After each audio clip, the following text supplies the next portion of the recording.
जहाँ मुझे पाखे मत रखिली जे एम्बांकमेंटर सुरक्षा करा कांचबांच नदीर और से कांचमान नदी की आउ थे सफाई करा देखो काली मुझे आमर जो तलनगर पंचायत अच्छी साबिरा पंचायत आप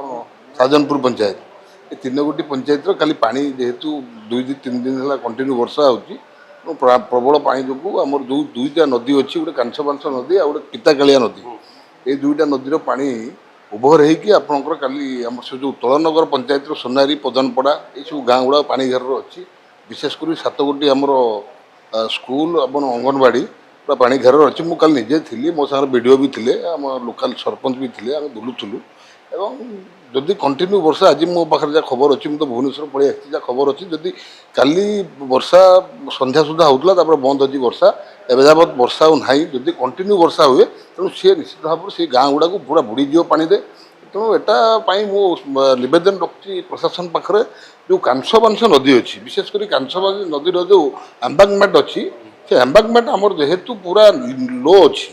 एवं कांचबांच नदीर पुनरुत्थान हो पारना पानी पास आउट हो पारना पानी जो पानी जो स्पीड नदी जा समुद्र पड़ा कथा जेहेतु कांचबांच नदी पोती एवं ये बारंबार ये बाबद आम लिखित आकार सरकार को अवगत करूँ विधानसभा भी उठाऊँ कांचबांच नदी निहाती भाव में एम्बांकमेंट आमर हाइड करा दरकार एम्बांकमेंट हाइड हेल्ले आउ गाँ भर को पानीटा पशो ना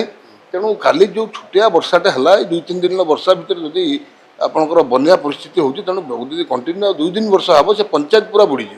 तेणु मोर अनुरोध आपण मध्यम जो एम्बांकमेंटर पुनरुद्धार करा कांचबांच नदी को सफा करा जहाँफल पानीटा रिकवरी होगी समुद्र पड़ज और बन्या परिस्थिति हम ना तेणु आम जहाँ काली परिस्थिति अच्छी आमर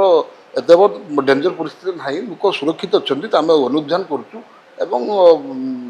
आशा करुँ से परिस्थिति न हो जहाँ मुझे पाखे मत रखिली जे एम्बांकमेंटर सुरक्षा करा कांचबांच नदीर और से कांचमान नदी की आउ थे सफाई करा